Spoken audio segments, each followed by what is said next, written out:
Vamos lá, pessoal. Então vamos trabalhar aí com o romantismo, tá, gente? Uma escola literária que vai estourar ali no final do século XVIII, ali na época do Iluminismo, né?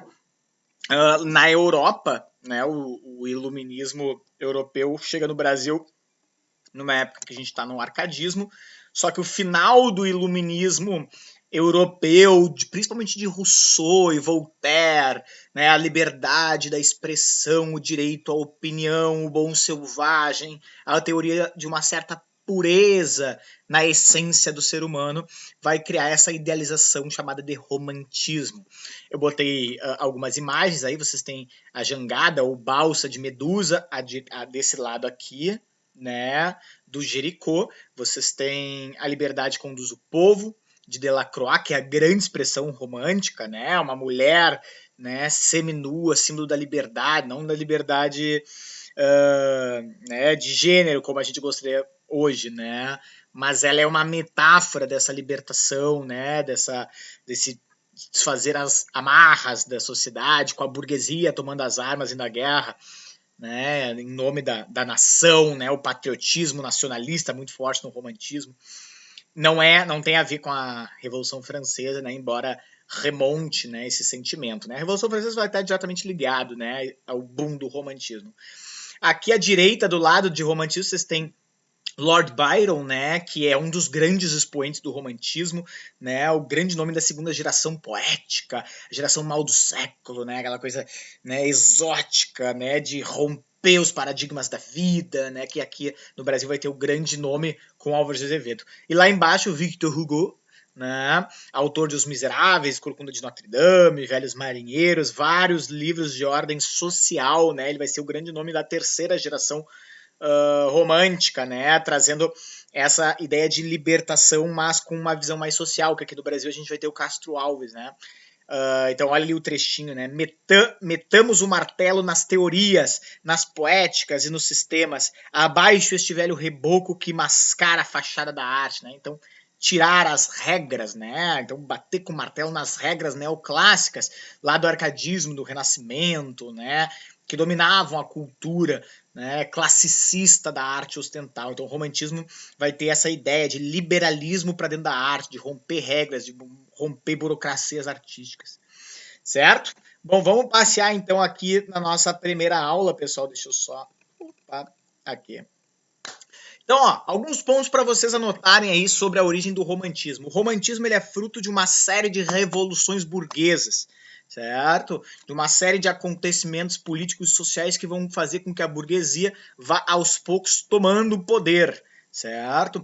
Então, lá no século XVI, vocês têm, né, o desenvolvimento do mercantilismo, né, ainda num sentido mais bruto, no sentido mais rudimentar, né, mas a Idade Média, o feudalismo, começa a entrar em decadência e o governo, né, absolutista começa a favorecer esses pequenos núcleos burgueses a poderem crescer de certa forma. A primeira grande revolução burguesa que vocês têm é a Revolução Inglesa, lá em 1688, final do século XVII, entre burgueses e aristocratas, né, inclusive, né, uma curiosidade é daí que surge, né, o cabelo raspado na guerra, porque era uma forma da burguesia se manter aparentemente antagônica aos aristocratas que usavam aquelas perucas longas, né, e nobres. Tá? Depois vocês têm a independência americana de 1776, né, muito calcada nas teorias liberais do iluminismo, tá? E a maior revolução burguesa da história é a Revolução Francesa, né, do final do século XVIII, 1789, né, a famosa queda da Bastilha, a tomada das armas, das pólvoras, a libertação dos presos, a Bastilha como um símbolo ainda feudal, né, de discriminação dos indivíduos, né? Porque naquela época o voto não era individual, né, gente? Vamos lembrar que o voto era por estado, e mesmo o terceiro estado, que era o núcleo dos burgueses, camponeses, trabalhadores, de forma geral, sendo 98% da população, eles sempre perdiam nas eleições, né, porque não se elegia executivo nem nada, né, mas o que seria mais ou menos hoje decisões de PEC, né, qual é a nova lei, qual é a nova emenda constitucional, etc, etc, eles sempre perdiam porque o clero, que era mais ou menos 0,5% da população, e a nobreza, né, a aristocracia mais ou menos 1,5% da população, se juntavam e faziam 2 votos a 1. Né? Então o voto não era liberal, o voto não era por indivíduo, o voto era por classe, imagina. Né? E isso vai acabar com a Revolução Francesa, depois o Decreto dos Direitos Humanos, o Código Napoleônico, etc. Tá? Então a gente tem 3 consequências aí muito importantes para entender o romantismo dessa série de revoluções burguesas. Né? O liberalismo, né?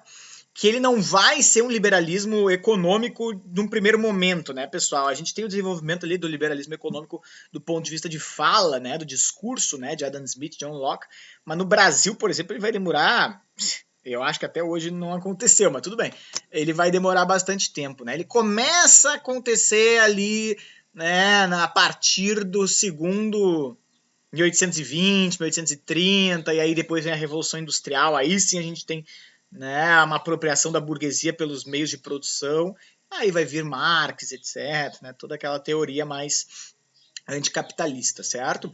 A ascensão da burguesia, né, tomando esses meios de produção, e um profundo sentimento inicial de nacionalismo, né, pessoal? O nacionalismo é muito comum a gente achar que é uma coisa coletiva e tal. Até pode ser, dependendo da onde nasce esse nacionalismo até é, mas o nacionalismo romântico, ele é um fruto, digamos assim, de uma extensão liberal. Como assim? Então o liberalismo celebra o indivíduo, né? Então eu quero ser melhor que ele, né? Então, por exemplo, se eu for uma entrevista de emprego, eu tenho que dizer o que eu tenho de diferente que os outros não têm, né? Então eu tenho que ser melhor que os demais, certo? E o nacionalismo não deixa de ser isso numa versão país, né? O que o meu país tem mais que o outro, né? Então é sempre esse discurso de negação do outro. É um discurso meio narcisista, né? Então o Brasil tem as palmeiras onde canta o sabiá, né? Então acontece frequentemente essa exaltação e idealização da sua própria pátria em detrimento da pátria dos outros, né? Esse nacionalismo vai começar, inclusive, antes, né, da própria Revolução Francesa, tá, gente? Na Alemanha, por exemplo, Goethe, entre outros autores, Schiller, que eles chamam, Schiller, né? Schiller é bom, né? Schiller, né? Eles começam a fazer uma pesquisa sobre folclores, né? Culturas mais populares do interior da Alemanha e tal. É bem interessante, tá? Bom, como é que isso vai reverberar em termos de características, né? Primeiro, né, o romantismo é uma eterna idealização, tá? Isso tem que ficar muito claro, né? Romantizar algo não é falar de amor, romantizar é idealizar alguma coisa. E quando eu idealizo algo, eu projeto nessa coisa meus desejos, minhas fantasias, aquilo que eu queria que fosse. Né? E esse foco no eu, esse foco nesse egocentrismo, a gente chama de subjetivismo. Subjetivismo é diferente de subjetividade. Todo mundo tem a sua subjetividade, cada um tem suas particularidades. O subjetivismo é quando a gente foca muito na gente, no que eu estou sentindo. Não tem problema isso, tá? Mas é só para ficar mais ou menos clara essa ideia de egocentrismo, né? Então o romantismo é o mundo do eu, é o universo da individualidade, né? É a exaltação, seja para bom, seja para ruim. Vocês vão ver que às vezes há uma obsessão em falar de si, mas num estado melancólico, não um eu vitorioso necessariamente, mas pode ser o eu derrotado, né? Mas é o foco no eu, o universo do eu, como eu vejo as coisas. O objeto não me interessa, interessa o que eu sinto em relação ao objeto, tá? E o que é a grande marca do eu? O pensamento ou o sentimento? O sentimento. Né? O pensamento ele é moldado por muitos fatores sociais, culturais, né? Então, até uma pessoa que é homofóbica inconscientemente, ela não vai dizer que é homofóbica, né? Até tem uns que vão, né? Mas ela vai dizer, não, eu não sou homofóbico. Mas é que eu acho, ela vai tentar racionalizar a sua homofobia. Né? Por quê? Porque a razão traz uma ideia de coletividade, traz uma ideia de proximidade, né? A gente une discursos para ser entendido. O sentimento ele não precisa de explicação, né? Às vezes uma pessoa, sei lá, vê uma barata e sente fobia, medo, né? E ela não sabe explicar exatamente por quê, é um sentimento inconsciente dela. Então o sentimento é muito mais pessoal, né? É muito mais da pessoa, a pessoa não sabe explicar. E se ela quer explicar esse sentimento, ela precisa entrar em paralelo com outra, ela precisa entrar num código que o outro entenda. Então a razão convive com a sociedade. O sentimento, claro que ele está diretamente ligado também com fatores culturais, não tenho dúvida, mas ele é mais de fora para dentro, né? Então, tem fenômenos sociais, fenômenos familiares, fenômenos culturais, étnicos, transgeracionais, e isso me cria uma série de fatores de sentimentos, né? Como eu vou lidar com isso? Então, o sentimento é muito mais pessoal que o pensamento. O pensamento, ele pode ser moldado, ele vai sendo feito a partir de novas descobertas. O sentimento, para ter transformações, sentimento é um processo muito mais lento, né? Então, o sentimentalismo é uma característica das pessoas românticas. Elas sentem muito, são muito sensíveis, idealizam muito as coisas, né? E por justamente essa hipersensibilidade, a realidade às vezes é muito dolorosa. Lidar com as demandas da realidade, porque a realidade ela não atende nossos desejos necessariamente. Às vezes a gente até tenta adaptar, né? Não, vou fazer com que a realidade se acomode, mas a realidade é fria frente a nós. Ela é impassível, ela é indiferente aos nossos desejos, né? Então, a hipersensibilidade pode nos fazer sofrer em relação à realidade. E o romântico, como é um hipersensível, né, como está sempre a flor da pele, ele vai ver que essa realidade lhe castra seus desejos, castra suas vontades. Então, volta e meia, o homem romântico, o intelectual romântico, foge, fuga, escapa dessa realidade. Para onde? Para fantasias, para sonhos particulares, onde ele pode viver as suas idealizações particulares, né? Para o passado, né? É muito uma tendência muito romântica é achar que no passado era mais feliz, que no passado as coisas eram melhores, seja o passado de ordem pessoal, a infância, né? Ó, que saudades que tenho da Aurora da minha vida, né? Onde tudo era mais bonito, eu não tinha compromisso com nada.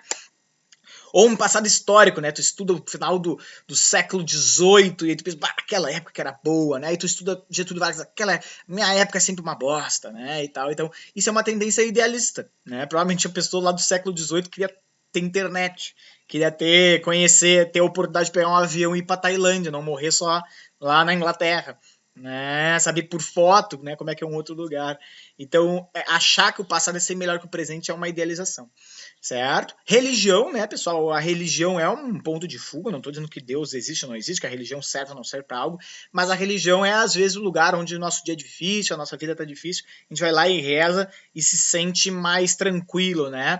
E o cristianismo, o judaico-cristão, né, por ser monoteísta, ele projetou uma perfeição, que é Deus.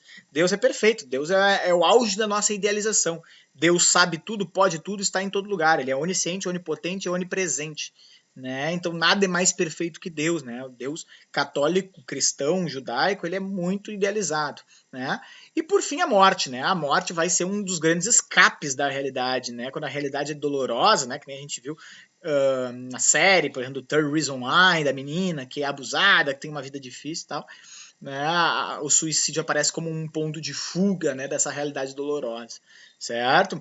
E é um tabu até hoje a gente falar de suicídio, né? Só que a gente precisa falar disso, né? Quanto menos a gente falar, mais recalques enérgicos as pessoas vão ter. As pessoas, infelizmente, não vão deixar de se suicidar porque a gente não fala nisso, né? A gente precisa botar para fora, conversar sobre isso, né? Para sempre mostrar que existem outras formas de fuga da realidade, porque todo mundo uma hora vai fugir da realidade. Isso é fato, né? Só que a gente precisa fugir para a realidade e voltar para ela às vezes, né? E a morte foi um caminho escolhido por muita gente nessa época aí, né?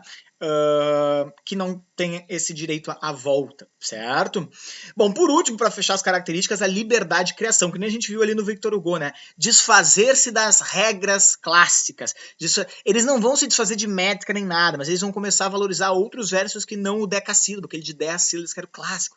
Eles vão começar a valorizar, por exemplo, a redondilha, que é o de 7, que era mais popular, era mais musical. Então, minha terra tem palmei, onde canto sabiá. Então é mais livre. Quanto mais livre eu me sentir, mais a minha inspiração vai poder aflorar, né? E quanto mais a minha exploração aflorar, isso é mais uma marca minha. A expiração, o trabalho é de qualquer um. A inspiração é o talento pessoal.